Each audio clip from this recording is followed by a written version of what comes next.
Dream Team, it's your boy D Neil back with another reaction video, guys. Here we are with why the Dutch always say what they mean. Before we dive in, figure out why they do this, make sure you subscribe, ring the notification bell, get a video a thumbs up. Dutch, what we talking about? I'm afraid I can't make it because I'd be travelling there especially for you. A Dutch contributor recently responded to a meeting request. Blunt and very honest. A stark contrast to how we speak in the UK. British people and Americans and others to some extent tend to sort of dance around the issues. If you are vague or not direct, then people will say, well, come on, let's be honest so we can move on. I was born in the Netherlands but grew up in the UK, so I've always noticed the two extremes. British politeness and Dutch directness. But how much truth is there to this stereotype? Let's find out. The Dutch are known as being direct, which means that the style is that the messages are quite precise and clear. They say what they mean what they say. So yes is really yes, and yet no is really no. Tomorrow is really tomorrow. Whereas in most other countries, the communication style is indirect.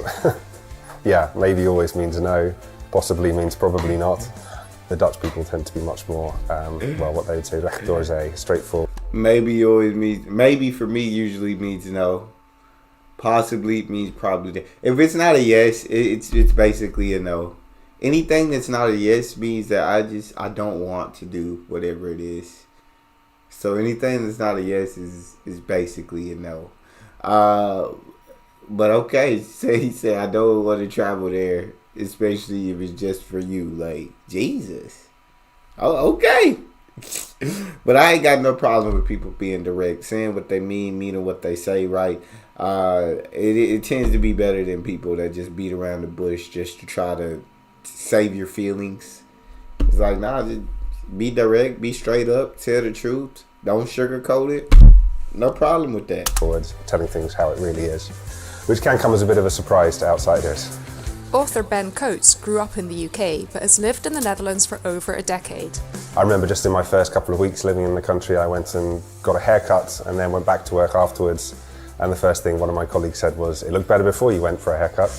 Dutch directness comes from a long history of honesty, diplomacy, which benefits the Netherlands to this day. The direct communication style is part of the consensus culture. The Netherlands was formed based on Calvinist roots going back hundreds of years and became a great trading nation and a very successful wealthy nation during the 17th century golden age. You have a political culture which is extremely focused on consensus and compromise here. So people learn to share ideas and come up with own opinions. And it was needed to be honest about your ideas and your thoughts and your opinions so they could find out a common solution. And that still is. It is deep-rooted and it's still a part of the communication style. I went to meet business psychologist Aukje Nauta, who explains that this cultural stereotype means the Dutch sometimes come across as rude. I think that the Dutch are perceived as more direct because we use less often words like please, could you please, should you, and that explains why we come across as less polite. In the Netherlands, being polite is as important as in England.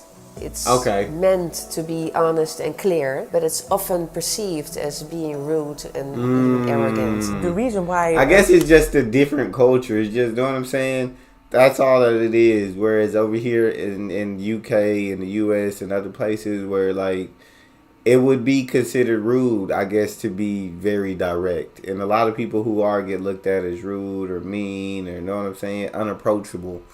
Whereas it's a different culture over there in the Netherlands where it's like, it doesn't mean that they're not polite, but that's just the way it is over there. That's just, you know what I'm saying? They're just going to be straight up and be honest with you. No point in lying. No point in beating around the bush. No point in sugarcoating. And it's not them being mean.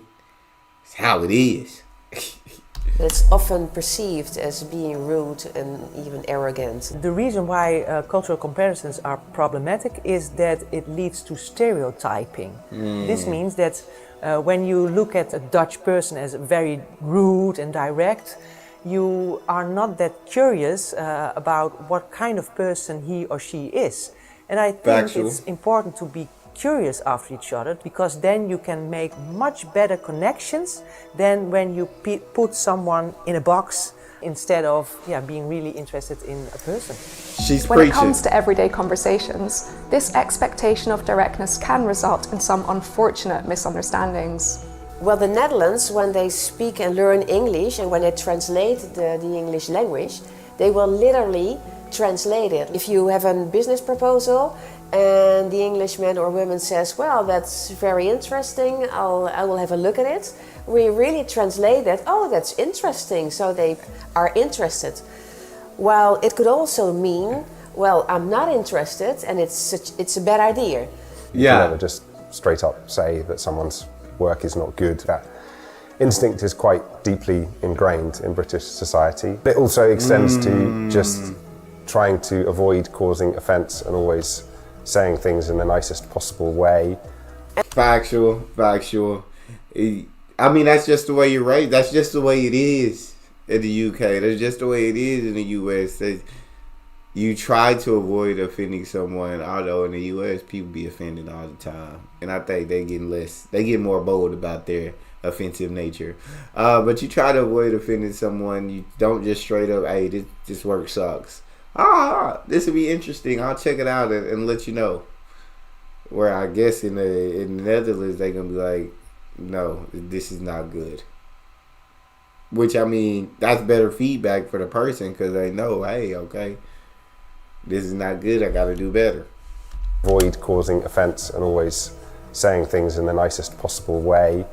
And then the challenge for Dutch people is to find out what the real meaning of the words is. And we can both speak English, but it doesn't mean that we get the real message. For example, there's a British sort of tick of saying, oh, you must come for dinner or we must do it again sometime soon, when obviously the last thing you mean is that person should come for dinner next week.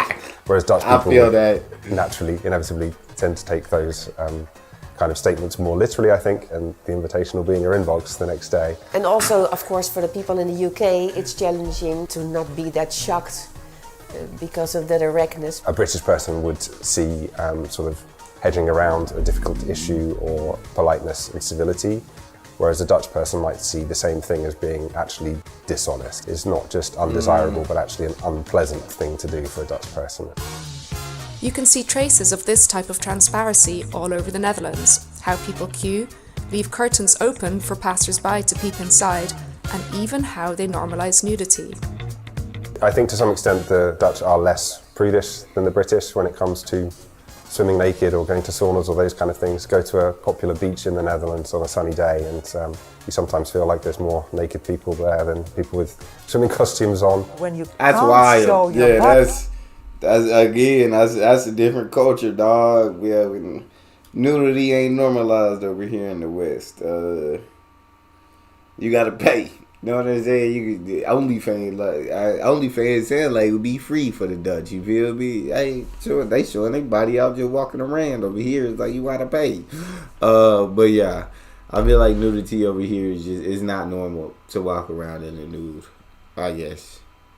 Like, it's so ingrained. I don't even feel comfortable like walking around my house in a nude, dog. Like, I don't know what it is. I'm so used to having clothes on all the time where I've got to have at least underwear on it, walking around my own crib. More naked people there than people with swimming costumes on. when you can't show your body, the consequence is you associate nude bodies with sexuality. Whereas when you change clothes at the beach and you see a little bit of nakedness, then it's just ordinary. It normalizes a naked body. Although I should say, I think it's hard to be more prude than the British when it comes to that stuff. So I'm not sure how much of it is just the Dutch being more normal and the British being excessively prude, but there probably is a big difference there. So if you really want something, just say it how it is. Just be aware that some people may mistake your honesty for rudeness. And remember, if you say, we must meet for dinner to a Dutch person, they really will expect an invite. Hey, say what you mean and mean what you say. It ain't a bad way to live. It sounds kind of nice. You know what I'm saying? You know when you're being lied to, when you're not being lied to, because they just pure honesty. Pure honest. Now, you might get offended, you might be upset, you might get hurt sometimes, but that comes with brutal honesty.